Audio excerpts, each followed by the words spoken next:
Hai, assalamualaikum, salam sejahtera, kembali lagi bersama dengan saya di Tengkuruk Channel.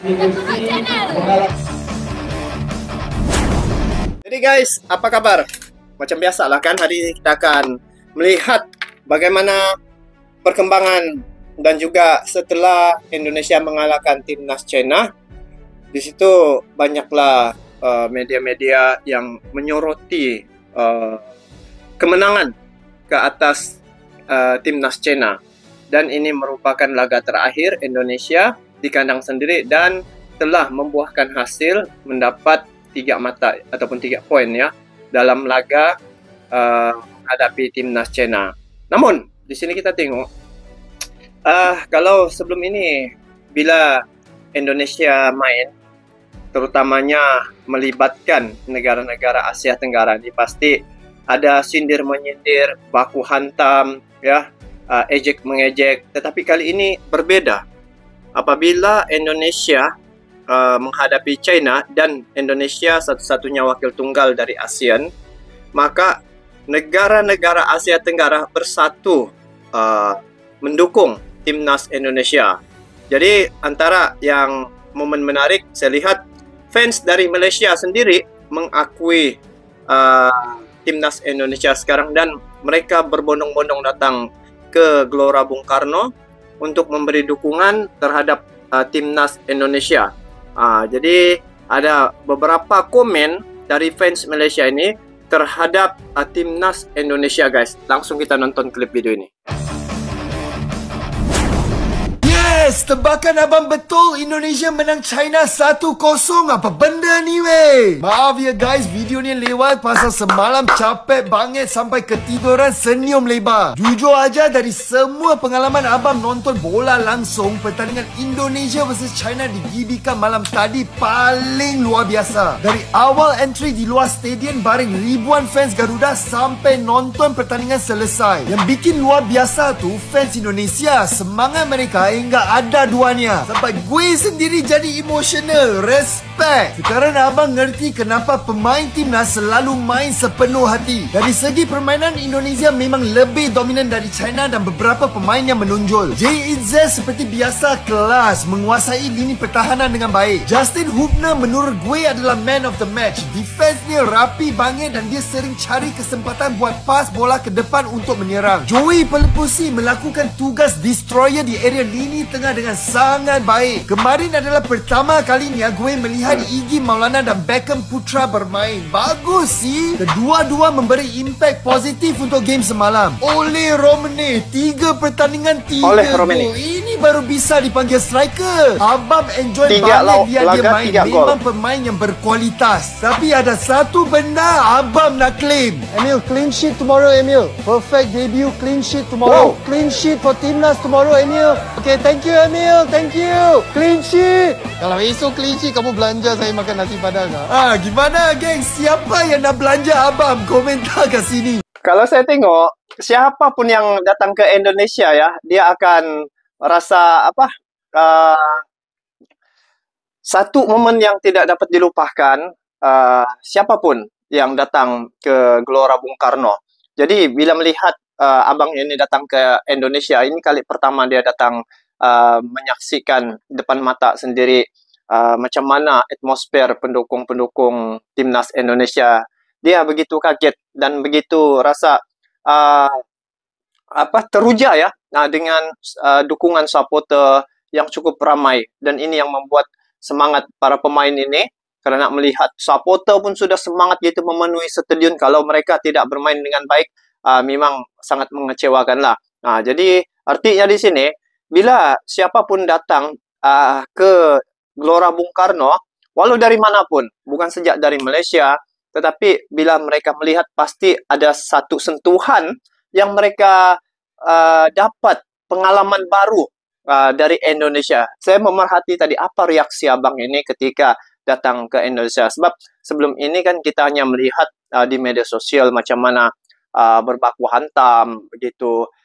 Tapi bila abang ini sendiri datang ke Indonesia, dia begitu rasa berpuas hati dengan dirinya selamat, tidak ada apa-apa masalah.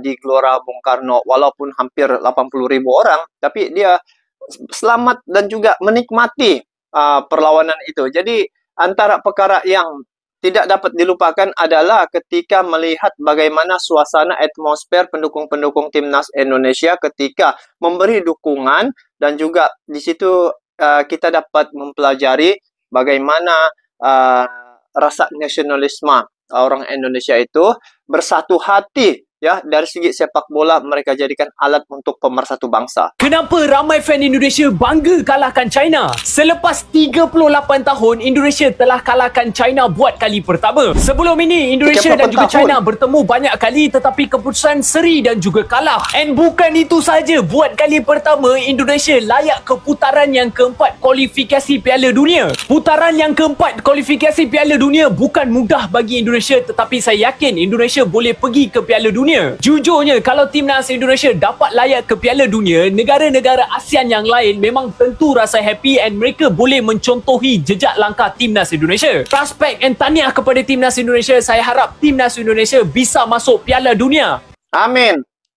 Tengok komen-komen dari fans Malaysia melihat bagaimana perkembangan timnas Indonesia, di mana ini boleh dijadikan sebagai satu contoh kepada tim-tim lain yang ada di Asia Tenggara dan perintis kepada kebangkitan untuk sepak bola di Asia Tenggara ini. Sebab Indonesia sudah memberikan contoh yang telah terbukti ya. Hari ini satu-satunya wakil tunggal dari ASEAN yang melaju pada putaran yang keempat, dan tidak mudah untuk sampai ke level ini.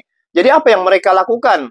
Melihat apa yang telah program dibuat oleh Federasi Sepak Bola di Indonesia, yaitu antaranya membawa pemain-pemain yang bertalenta ya, ataupun pemain-pemain diaspora yang sudah mempunyai pengalaman bermain di Eropa. Lepas tu dia gabung dalam timnas Indonesia dan pemain-pemain lokal disatukan. Jadi di situ ada transfer ilmu sesama mereka ya. Jadi timnas Indonesia bukan sekadar 100% itu adalah pemain diaspora, tetapi baru-baru ini ketika menghadapi China ada 50-50. Lokal ada, diaspora ada. Jadi telah ada satu chemistry sama mereka, dan inilah yang sepatutnya dijadikan sebagai satu contoh untuk membentuk satu tim mana-mana negara yang ada di ASEAN ini. Dan Indonesia telah melakukan program ini dan mereka telah berjaya. Jadi tidak salah kalau tim-tim yang ada di Asia Tenggara ini mencontohi apa yang telah dilakukan oleh Federasi Sepak Bola di Indonesia demi untuk membangkitkan sukan sepak bola. Jadi sekarang ini ASEAN ada satu nama yang telah menonjol, yaitu timnas Indonesia ya, dari ASEAN yang telah memberi wakil dari ASEAN untuk sampai ke level yang tertinggi. Setakat ini Indonesia yang paling tinggi ya, dari segi poin, dari segi round nanti ini akan ke round keempat untuk menghadapi selepas Jepang akan menghadapi lagi round yang keempat, dan potensi Indonesia untuk sampai ke Piala Dunia itu cukup besar. Jadi komen-komen macam ini telah berubah ya. Kalau dulu hujatan, sekarang pujian yang telah berlaku, terutamanya daripada fans-fans Malaysia melihat perkembangan timnas Indonesia itu adalah satu perkembangan yang sangat positif. Belum kenal bola sepak kalau kurang belum punya Gelora Bung Karno. Itu ya. Ini pendukung Malaysia datang ke Indonesia. Wah, ini momen-momen macam nih yang jarang dilihat dah. Tengok koreografinya, Garuda, lambang Garuda besar, lagan keren dah. Ini ketika menghadapi Jepang. Betul lah. Dia bilang kalau korang belum lagi kalau belum datang ke Indonesia, belum lagi lah nampak macam mana situasi sebenar. Di situ ada sifat kekeluargaan, lepas tu semangat juang, lepas tu semangat kerjasama, toleransi. Jadi Indonesia dalam sepak bola ada banyak pelajaran ataupun pengajaran yang bisa diambil daripada apa yang telah disaksikan oleh jutaan orang ya terhadap kesatuan yang berlaku di Indonesia. Sebab lihat di Indonesia nih bukan satu etnik tetapi ratusan etnik, suku dan juga banyak klub.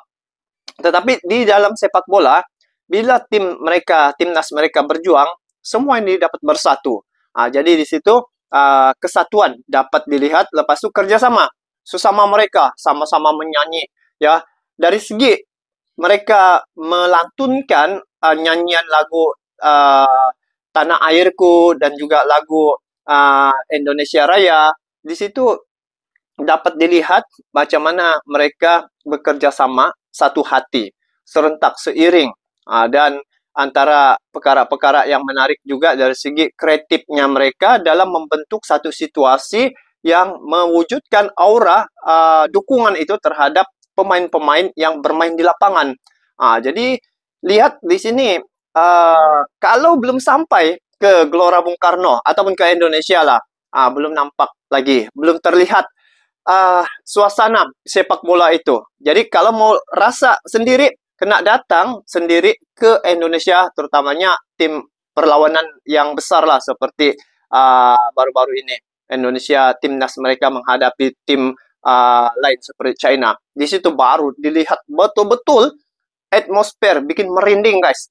Kalau di Indonesia, jadi pengajaran-pengajaran itu harus diambil sebagai satu bentuk perkara yang boleh diamalkan dalam mewujudkan satu situasi yang harmoni. Reaksi rakyat Malaysia nonton gol timnas Indonesia versus China. Ini di Malaysia nih. Ini pendukung dari Malaysia juga untuk Indonesia luar biasa ya. Nah itu ketika menonton ya, ataupun dari jarak jauh mereka sentiasa mendoakan. Dan ini satu perubahan yang besar saya lihat ya, di bawah Pak Erick Thohir. Di samping dia meningkatkan perkembangan sepak bola di Indonesia, tetapi dia dapat menyatu padukan negara-negara tetangga ASEAN.